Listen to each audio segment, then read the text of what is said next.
Welcome back to Unleashing You. Today, I speak with Jen Cuttriss. Jen is an internationally certified baby and toddler sleep consultant, a registered nurse, mother of 3, and soon to be certified level 2 mind-body practitioner. She is passionate about infant and parent well-being and is renowned for her responsive approach and intuitive work in this area. In Jen's business, she supports families beyond fixing surface level sleep problems and focuses on the tools and mindset that empower long lasting change for both baby and parents for years to come. I wish I had Jen when my kids were little.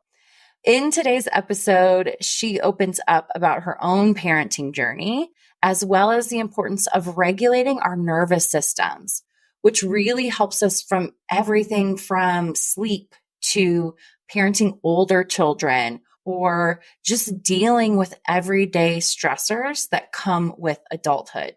This conversation has a little something for everyone. So let's dig in. Before we begin, I want to make sure that you have the Unleashing You retreat on your radar, because just the fact that you're tuning into this podcast means the Unleashing You retreat is right up your alley. The reason I created the Unleashing You retreat is because as women, we tend to look to everyone else for the answers. We somehow think that everyone else knows better than we do, when in reality, tapping into your own intuition is actually the key to living a happy and fulfilled life. And that's how I've created the career and life I have now, and what we'll teach you how to do during this retreat. An inner shift like this will leave you with tools that you'll use for the rest of your life. This retreat is so much more than a girls' trip. This is a transformation. If I've piqued your interest, I want to personally invite you to join us in Steamboat Springs, Colorado on September 19th through the 22nd. During our time together, we will go through coaching workshops and other deep personal development activities that will uncover aspects of yourself you never even knew. Work like this would take months or years to do on your own, and we're going to get you there in just a few short days. Not to mention, we'll be staying in a gorgeous mountain home, complete with a private chef, so you don't have to lift a finger. If you are ready for a pampering getaway where you can recharge your batteries and feed your soul, send me a message on Instagram or visit acrprofessionalcoaching.com to learn more and reserve your spot. Spots are very limited, so do not wait. And I'll see you in the mountains. Now, let's get on to today's show. Welcome to Unleashing You. This podcast is your permission slip to create success your way. I'm your host, Amanda Riffey, a certified success coach and female business leader who has climbed her way up the corporate ladder. I've been through burnout and back and found the tools to bring fun and enjoyment to my career while creating powerful results and leading in a way that feels authentic to me. This show brings you conversations with women just like you who have created massive success for themselves and are doing it in their own way. We'll hear about their personal journeys of growing their career while still prioritizing the things they love most. If you are ready to be challenged and encouraged to reach your next level, then buckle up, sister, because the road to dreamy success begins here. Let's dive in. Jen, I'm so excited to have you on Unleashing You. Thank you for having me. I am so excited to be here today. Yes. Oh, I'm so glad that we met a few months ago, just getting to know you and what you do. I mean, I said this before. I honestly wish I had you when my kids were little. So let's dig in and just talk a little bit more about your business and what you do. So can you kind of walk us through, what your business is and how you got to where you are today? Yeah, for sure. So my business is called Sleep Thrive Grow, and I work closely with families, mainly ages 0 to 5, talking through and supporting them on the sleep process when they're having a hard time with whatever's going on. Like, I see it all. There's no right or wrong, but it's literally coming down to when parents are just feeling so stuck, so sleep deprived. I'm lost. I don't know what to do. They just cry. How do we navigate through this? And I kind of step in with that insight and that knowledge, and that, I guess, it's sometimes when you're in it, it's so hard to see through the trees. So just coming in with just different perspectives, ways of thinking about it, and really tailoring support that feels good. And I think it's just, I'm so focused and passionate about that. We don't have to like fix a behavior or sleep train to the, cry it out type of approach. And there's so many ways. If we just gather some more tools as parents, oh my gosh, it's just, things just get easier. And we're like, wow, I really didn't have to force anything, but I just had extra tools that gave me the confidence to navigate sleep. So that's sort of my business, what I do in a nutshell. And how I got there was, I guess my nature is nurture, to be honest. I come from, my mum was a nurse. I come from just seeing my mum give.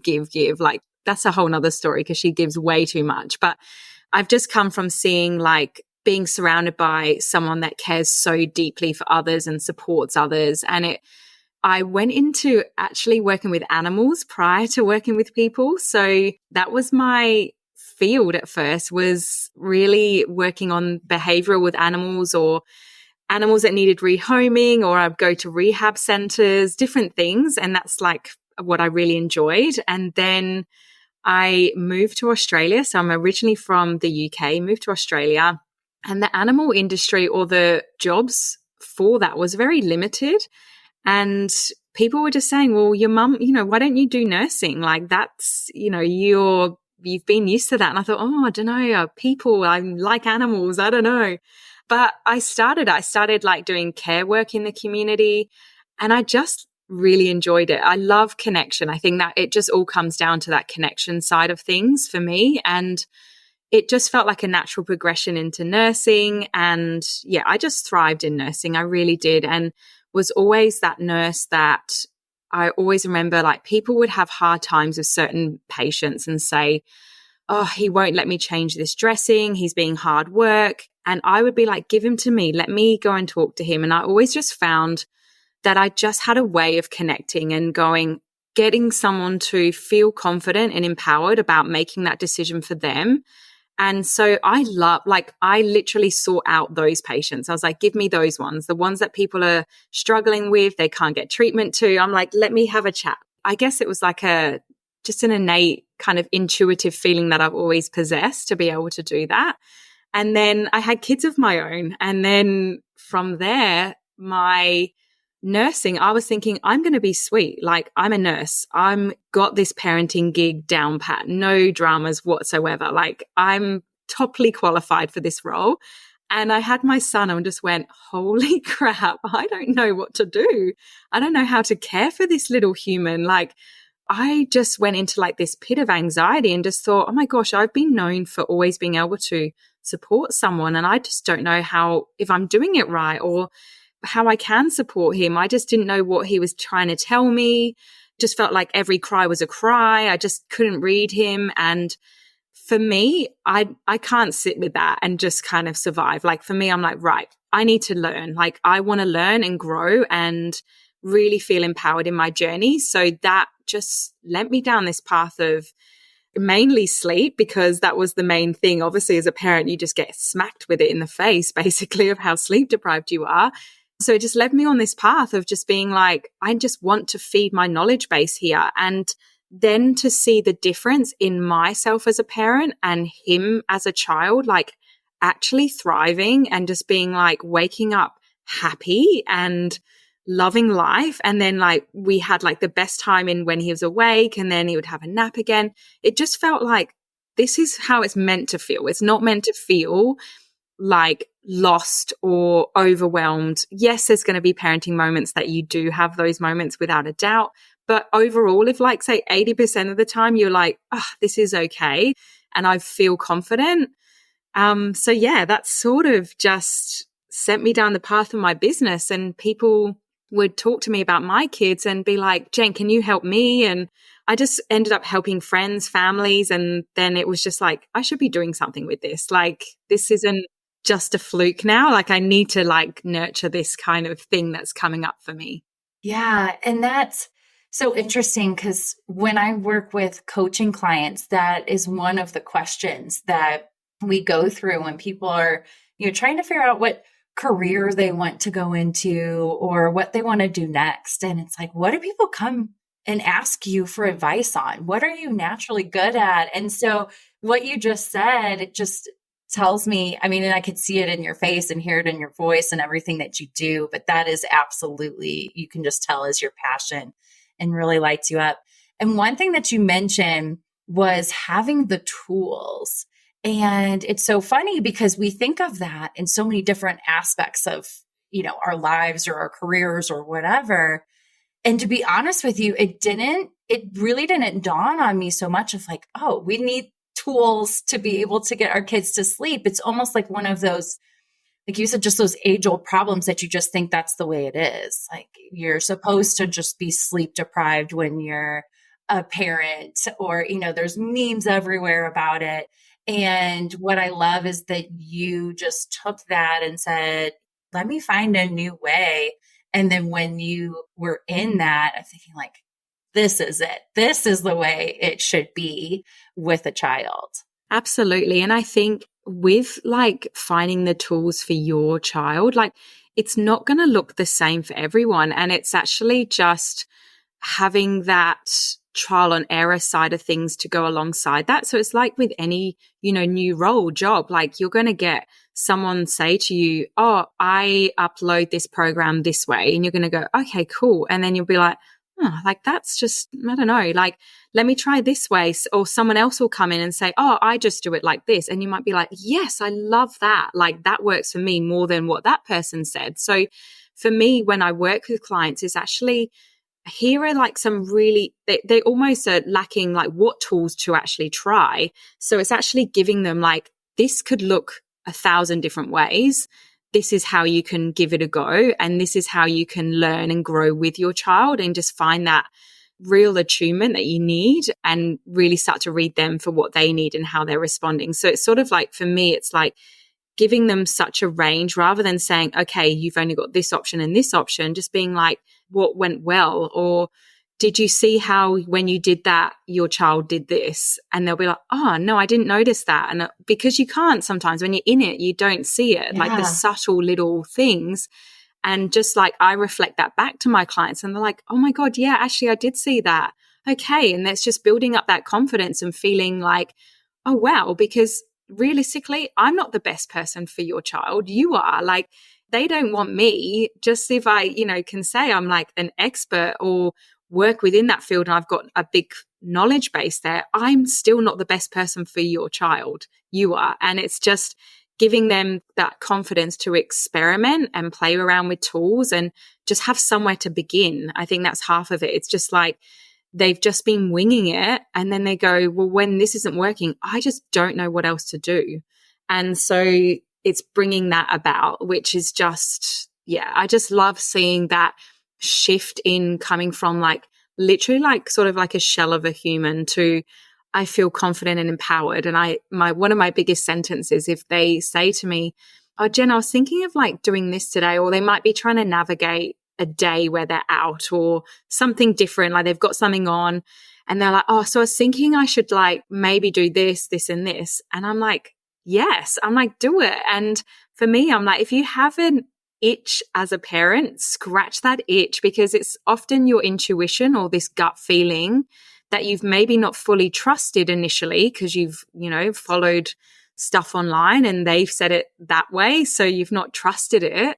It's actually your like intuition and gut saying like, yeah, this could work. And giving it a go. So that's what I love. It's like, I'm like, scratch those itches, people. Like if you go, I'm going to try this, no one is going to come into your bedroom and say, what the hell are you doing? Like, don't you dare do that to your child, you know, especially because it's coming from a nurturing place of like you wanting to support. You're not doing something awful. So it's just actually like sometimes we just feel like, I guess, almost just feeling judged in that role that someone is going to say you're doing it wrong and like jump in at you, but then no one's going to say that. And it's, I think you hit the nail on the head with that one of we're so afraid of doing it wrong. yes, right? Like parenting does not come with the instruction manual or the guide with it. And everyone's so quick to judge. And we're usually our own worst critics when it comes to parenting, right? We always think we're doing something wrong. And so I love just,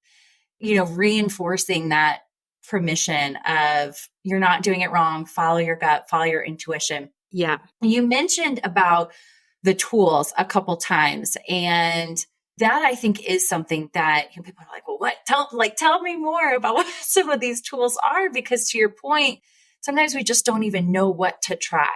One of the things that I hear you speak a lot about is regulation or co-regulating with our children. So if this is a new concept or maybe something that we hadn't thought about before, can you kind of explain what that means and why that's so important for sleep?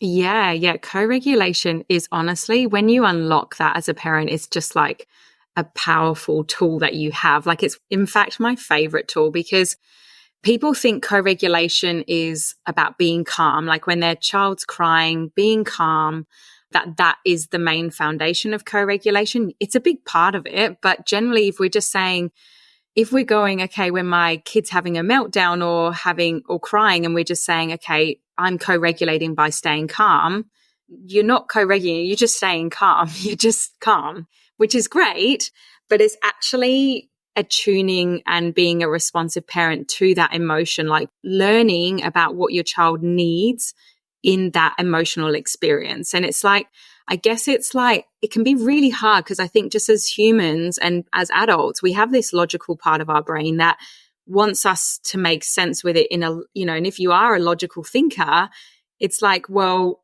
no, just tell me that when my child's having a tantrum, I do this, this, and this, and have an order to it. But often it's like actually letting go of trying to like mentally figure out what to do and actually just be in the moment, and like kind of that body connection is what we're doing. So it's just like that co-regulation is what we're getting to a point is like helping those mirror neurons start to kick in. So if our kid's having a tantrum and we're not just being calm because we think we have to be calm, we're just really knowing and feeling confident in that moment to go, okay, this will pass. I'm actually separating my emotions from their emotions and just seeing this is a normal thing, and all of these things, they can start to mirror that. And that's what will help that regulation happen. But the hardest thing with co-regulation, we cannot co-regulate if we're not self-regulated. So if you're going, oh my God, I wish she would stop crying, this is the 5th tantrum of the day, or we're feeling maybe in a sleep situation. For me, I get parents that really fear their baby's tears, like they're being a bad parent, or I've got to stop those tears because my baby's just a baby, so I must end this right now. Which then we stop attuning. We try and just stop the emotion. We stop attuning to what actually is going on for our child. And we're just so concerned on how it's making us feel. And we've all been brought up with like, well, I know I have. And like, even though I come from a really caring family, I think nearly every person can say they've maybe heard in their childhood, that's enough now, stop crying. Like those sentences were like big in our generation, because we've almost it's gone past our parents' tolerance, where they've gone, okay, that's enough, like sick of hearing it now. And it can be really hard to hold space and practice some co-regulation without wanting to say that. And I think you would be giving yourself a disservice if you're never going to feel like, oh my God, I just wish they would stop. Like you're going to feel that, like without a doubt. Like there'll be some moments where you're just like, because it's just the stimulation, the noise, even that for a lot of us is just like overwhelm. So, but it's just really being able to go, okay, what's underlying here? Why is this emotion happening? So if we can say, oh, my kid's having a tantrum because I've left the park, or when they haven't wanted to leave the park. So you sort of know why it's happening. And for a child at that age, it's again thinking from, they're not mini adults. They've not got that adult brain that they're saying, okay, yeah, oh, great, I can just switch and go because mum's got stuff to do. They're not, they're so egocentric in nature. They're like, I want to be here. Like, and so I think it's really understanding some development factors to really co-regulate well, knowing what your child's actually capable of, and also knowing that they may not be able to emotionally regulate. And that's because they're developing that skill. It doesn't fully develop until our 20s. So co-regulation is more than just being calm. It's about like your emotional tone. It's about your body language. Again, it's like, even when you're practicing it for the first time, there may be a bit of fake it till you make it, because we do this all the time in life. Like, how many times if you were feeling upset and you walk past a stranger and a stranger smiled at you, you would find a smile within yourself. And like, so you fake it for that 30 seconds, you might go back to your mood because it's not what you're feeling inside. So we know when we're practicing something new or a skill like that, there may be a bit of like, that emotion is making me feel really uncomfortable. I like that kind of calm as a duck sentence where you're just like treading water underneath really fast, but you're just looking like you're just drifting on the top of the water. So you may be feeling that, but it's really about holding space for that emotion, not trying to end it as quickly as possible. Get that recognition and understanding. So for an older kid, obviously it would be like, oh, I know you don't really want to leave the park. Like, let them know that you know that sucks, and just go, I get that. Like, you know, mum's going to sit here. Mum will be here for you. If you need a cuddle, I'm right here. So you're kind of just opening the doors. You're not forcing it, going, come here or whatever. You're just being there in that moment. And often what I find now, the more I practice it, even with my 7-year-old, when I first started doing it, like, oh my gosh, the emotion would last forever. And you'll be like, okay, just keep trying. It's got to work, like, surely. And I'll be like staying calm. And now it's just so much quicker. Like, she'll have an emotion and I'll recognize that feeling, go, I know, like, I know you really wanted to watch a movie, but it's really late now. We just can't fit it in today. What else can we do? But then it's also letting her, trying to fix it, let her have that emotion. And then generally now it's like, can I have a cuddle now? And I'm like, yeah, of course. So it kind of like comes around quicker now. Whereas at first it can feel like you're just sitting there forever, just, you know, in that. Yes. And I know right now we're talking about parenting and kids, but even in what you were just describing, we need that for lots of different things in our lives, of being able to feel that emotion, sit with that emotion, process that emotion, then it'll pass. And like you said, a lot of times it'll pass faster than if we try to compartmentalize it or push it away or pretend it doesn't exist or, you know, sit with it forever. But I think, you know, it's so important, like you said, with kids. And I love that you gave real examples of exactly what to say, because that would be my next question of like, what does that look like in real life? But then, you know, I think of, you know, when we're stressed at work or whatever might be the case, there's lots of, I think, those same tools that we can use, you know, on ourselves as well.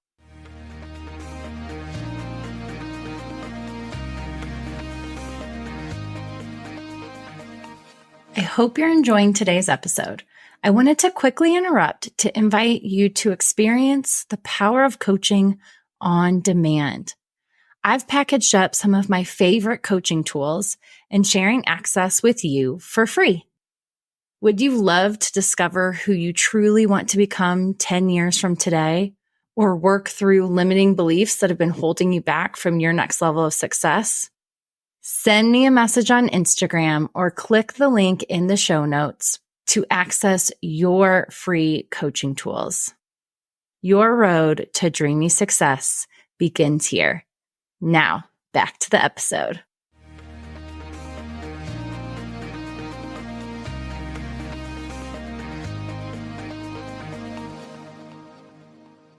So like for me as a parent, my kids are 13 and 10. So we're past really this. I mean, they sleep more than I do. this point. Yes. Yeah, you're in that good age. Right. Exactly. Yeah. They sleep. I go to bed before them. They Oh my stay. gosh, that's so funny. I can't even imagine that just yet, but Yeah. So we're in a different phase now. But like we were just talking about, I feel like so many of those tools and techniques that you were just talking about could still be important to us when we have older kids too. Can you talk a little bit about that? yeah. And I think actually I've got my son's 11. So, but I feel like some examples I could mention recently would relate to that bit older as well. So, for example, it was actually yesterday, we were just talking and saying about guitar lessons because he does guitar 1 day a week. And he was like, "Oh my gosh, mum, I've got a test tomorrow. I've got a test." And I was like, "Have you?" And we had 15 minutes at that point before we had to walk out the door. And I said, "All right, well, go and grab the guitar, see what you can do in 15 minutes. Just go and sit there." And he was just like, "Oh my God." And then just really sort of stressed in that moment. Anyway, he did grab the guitar and start playing because I said, "Look, at least it's 15 minutes, mate." So, at first he was like kind of really resisting anything, but I was like, 15 minutes, you never know what you're going to do in 15 minutes. There's some people that really just power study before a test and it works for some people. So just see how you go. And I moved down to the kitchen while he was like practicing in the other room. And I could see he was like just getting stuck on certain things. And it's amazing how if they just even have our presence, even your presence can be enough to co-regulate, enough to calm that nervous system that they're still learning to control and manage. And again, we still are learning, like we practice this in adult life too. But I could see how my presence will buffer some of that stress for him. So I literally just sat there and I didn't say anything because it's another thing. Like as parents, we can often be like trying to fix it. Like, what are you doing wrong? Like blah, blah, blah, and get in there. I just sat there. And like a lot of that co-regulation really comes from doing a lot less. And what the best thing about co-regulation or that skill, you can build up to more. Like starting with less gives you that that place to build up rather than going, if I just like gone in and said, "Well, mate, look, you're not doing that thing right."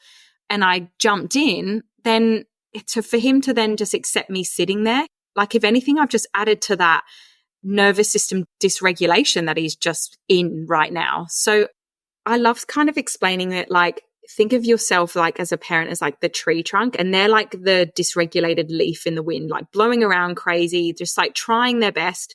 Obviously, the older they get, they've got more control than, say, a younger kid of regulating. So they might have moments where they're regulating, then they're, oh my God, get themselves flustered again. And they're sort of blowing all crazily. The last thing they want is us to join them in that crazy wind party and just be all dysregulated with them and being like trying to just jump in there and blah, blah, blah.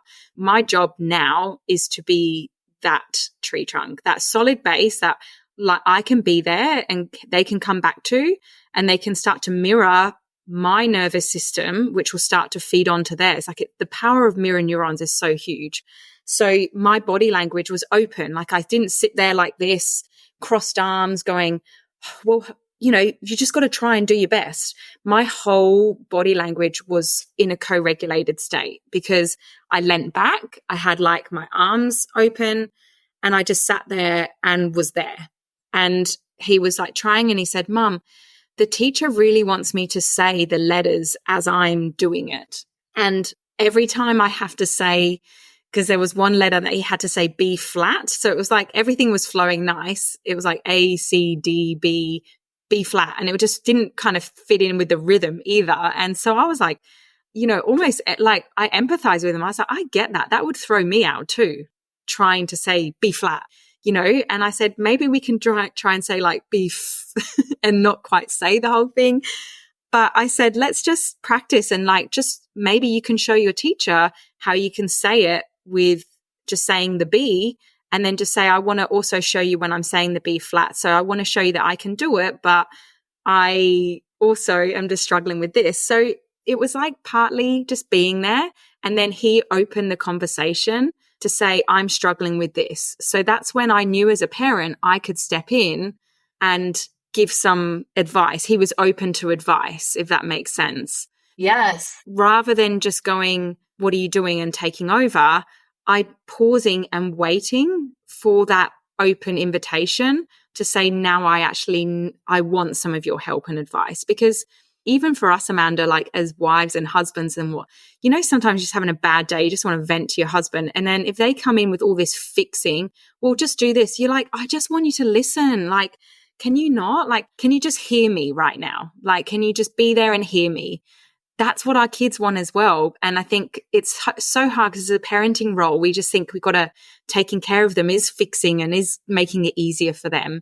But we also know that there's these element of little challenges they need to learn to grow within their life. And that's the perfect place for co-regulation is how our kids are. And you get to know your individual children and you'll be like, yeah, he's really good with like a little bit more of a push challenge. That kid just, it's a baby step for that kid, or something new. So when you get to know that, you just know and start to attune to where you can fit into and like kind of enhance their life, not be their life, if that makes sense. Yes. And I took away too, you talked about the body language and just sitting there. I mean, I know I need that when it's homework time sometimes with my youngest. Yeah. Because I'm like, just do it, and then just like you said, we all get dysregulated and it's not productive for anyone. And so I love that you mentioned even just the physical way that we're sitting or, how we're showing up in those situations. Such good tips. Yeah. And it's really hard because a lot of this stuff you're doing subconsciously. So for you, Amanda, with the homework, you're already going from past experiences that you've learned. It's been hard work. It's been testing. It's been emotional. So before it's even starting, you're actually preparing your body in that kind of stress response. It's getting ready for this moment. So it's actually catching that awareness for yourself and being like, oh, I'm just about to basically relive this experience because that's what happened last time. And this is one thing I say to parents as well in sleep. I'm like, treat every sleep as a new opportunity. So even if you go, oh my God, that ended up just being horrendous, like there was crying, it just felt so stressful, it might not be that way tomorrow. And so the same with the homework. I've got these memories of how that was yesterday. Okay, all right. But I can actually rechange that and I can actually catch myself when I'm feeling already hunched over and like wanting to be, kind of reliving that experience. I'm already catching my actions and going, open my body language. And even one thing, like a tool that I love is deep breathing. I always say to parents before like they go about the sleep and it's already, because often it's such a stressful area for new mums or even second, third time mums, just with young kids in general, just to take a deep breath in for 3, hold for 3 and out for 3. Do that 3 times. Like make yourself do that 3 times. It takes probably 3 minutes.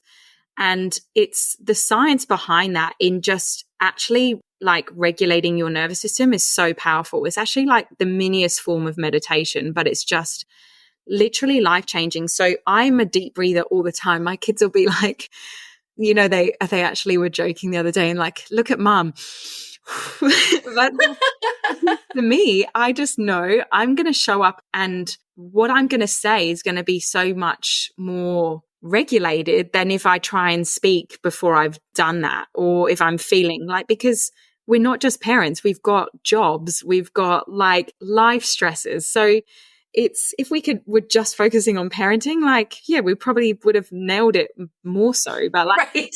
we've just got so many other things so many other stresses. And it's also not our kids' job to wear those adult stresses either. So I always am really conscious of that, going, okay, I'm overwhelmed because I've just had a crap day at work or something like this, but that's not my kids' problem. Like that's not theirs to own. They still have their life. Like it's not fair to put that on them. So how can I sort what I need to be that present person for them? So it might be like, hey, I'm just going to get out and walk the dog quickly and then we'll get into homework. Something where you can say, I'm going to show up so much better this way than if I just try and push through when I still haven't let go of what's been going on for my day. And it's, trying to, even if it's just sitting in the toilet for like 2 minutes to just take some breaths and then come back out. Yes, lock that door. So that you can be that person for your child. Absolutely. And thank you. You're helping me. So I'll let you know how homework time goes. Yes. But you mentioned, even just the power of the breath. And that's something, I'm sure lots of people hear, like, breathing makes such a difference. But I promise you, if you haven't tried it, it really does make a difference. It absolutely does. And like you said, that's a tool that we have with us all the time that we can tap into in any situation that we want to. So Jen, I could talk to you about this all day long. I know. But I want to ask you, so if somebody's listening to this and they're like, I need Jen in my life, like, let's connect. Where can our listeners find you? Yes. So my website is www.sleepthrivegrow.com. And I'm on Instagram, which is sleep_thrive_grow. I'm dabbling a little bit in TikTok, but yeah, they're my main platforms that I'm on. I'm on Facebook as well, but the main ones is probably mostly Instagram. And I try and put some lighthearted stuff in there. Like, I think that's such a tool as well, as finding that inner child within you. And humor has always been a big part of my parenting journey. And whenever things get too stressful, like, I just usually change the tone by doing something silly. Like, I might pull out of my driveway and just be like jolting the car, and the kids are like, they can't. I'm like, no, it's not. It's my car. Like, it's just something. And it just sometimes just is such a like game changer in mood. And so my kids are always like, oh, mom, you're such lame jokes or whatever. But yeah, so I do try. My Instagram has got like some really good advice, trying to put some empowerment posts up there. Really, I hope it reflects that you just do not have to be a perfect parent. It's so much based on trial and error. And honestly, the mistakes are necessary for ourselves and our growth, and also our kids' growth as well. If everything was too perfect, our kids wouldn't get these life tools of how to like fend for themselves in the adult life. So for me, it's like about doing your best, getting the tools that you need to really empower and supplement your quality of parenting, and then go live your life. Like, literally, that's it. Yeah. So hopefully people get that message when they jump on my page as well. Absolutely. And what a beautiful mission. And thank you so, so much, Jen, for all of the tools that you shared with us today. And then just in general, thank you for what you do. Like, you are making such an impact. And thank you. I know you are improving the lives of so many parents. Thank you so much. Yeah. And I just feel so blessed to literally be doing this and learning about parenting all over the world. It's just, really nice. Yes, absolutely. Absolutely. Jen, thank you so much for being on the show. I appreciate you. And I'm sure multiple people will be reaching out following this episode. Thank you so much for having me. It's been amazing. Thank you. Absolutely. Thank you so much for tuning in to today's episode. If you'd like to continue this conversation, connect with me on Instagram and say hello. You can find me at AmandaRiffy_coaching.